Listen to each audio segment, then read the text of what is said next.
tayo. At ang lulutuin natin ay, hulaan nyo, spaghetti.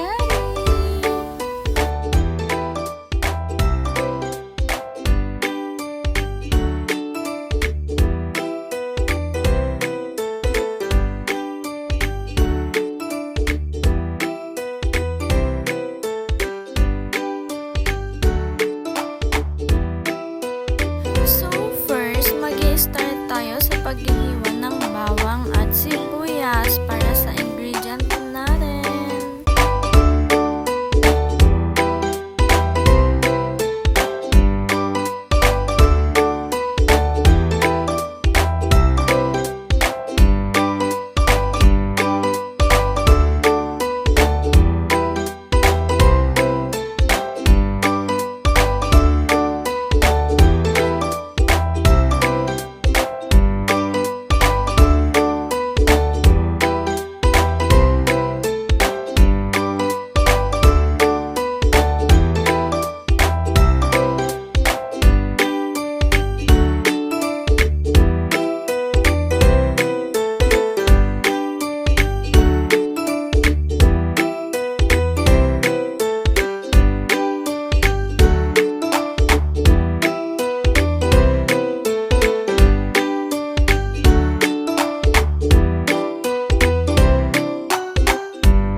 Susunod, hiwain naman natin ang hotdog. Pangatlo, syempre, prepare na din natin ang corned beef.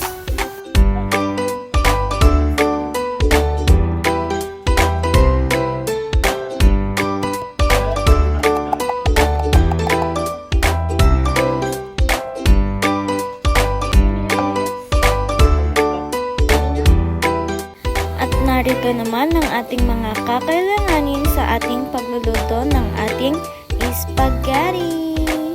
Bawang and sibuyas, hotdog, corned beef, and do you call this? Condensed. And we have the sauce ng spaghetti. At pagkatapos nating mai-prepare ang ating mga ingredients, dito naman tayo sa paglalagay ng tubig at mantika sa ating pagpapakuluan ng ating pasta upang hindi ito magdikit-dikit. Tama? Yes! At isalang na natin siya at hintayin na lamang natin siyang kumulo bago natin ilubog ang ating pasta. Dahil kumukulo na siya, ilagay na natin ang ating pasta at hintayin na lamang itong lumambot.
At wag din natin kakalimutang haluin ito upang hindi lang yung baba ang maluto.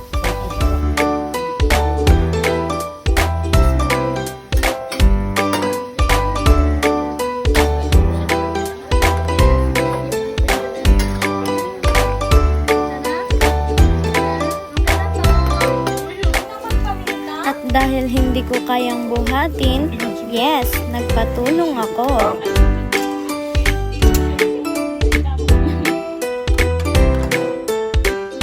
Ngayon naman, mag-start na tayo maggisa. Siyempre, lalagyan muna natin ito ng mantika.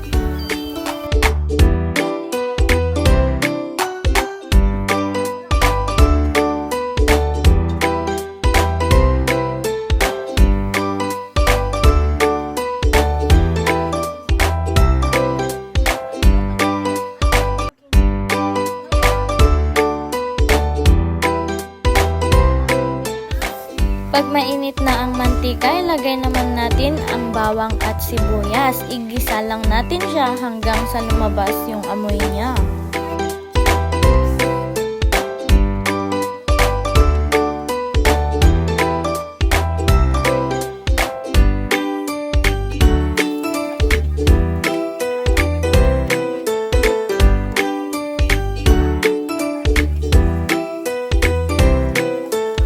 Siyempre, double purpose tayo dito. Habang naggigisa, chine-check din natin kung okay na ba ang ating pasta.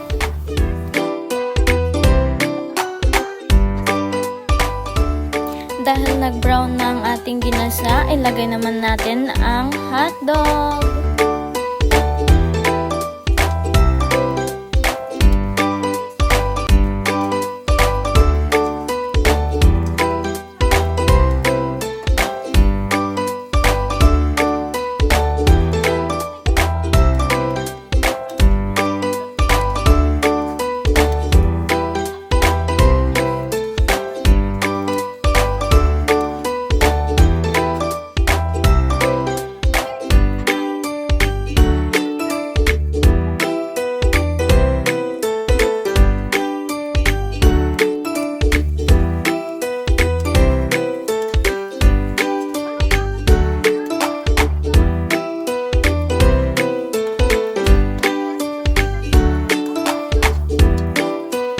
Kapag medyo luto na ang hotdog, ilagay naman natin ang corned beef at halo-haloin lang natin ito.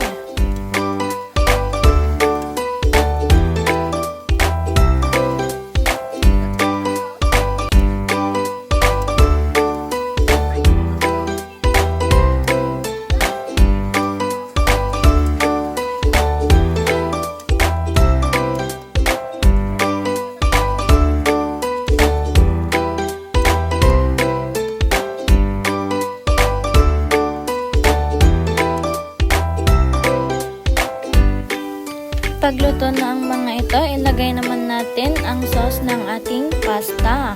At syempre, wag din natin kakalimutan na halo-haloin para hindi masunog yung ibaba.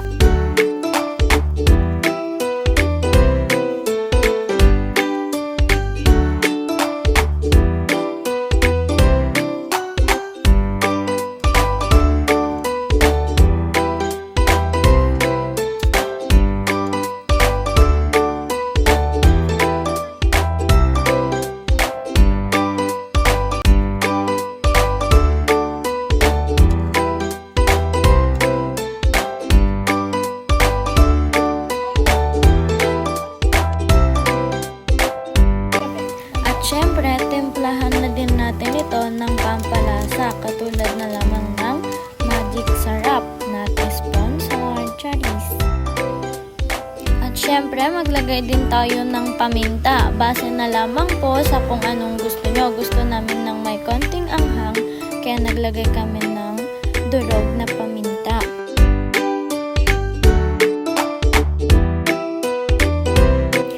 Sa tingin nyo sobrang lapot nito, pwede kayong magdagdag ng tubig base na lamang sa tansya-tansya nyo. Ayun, nabulol pa.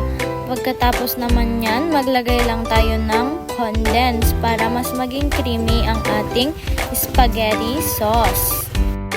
Haluin lang natin ng haluin hanggang sa mag-combine all together sila.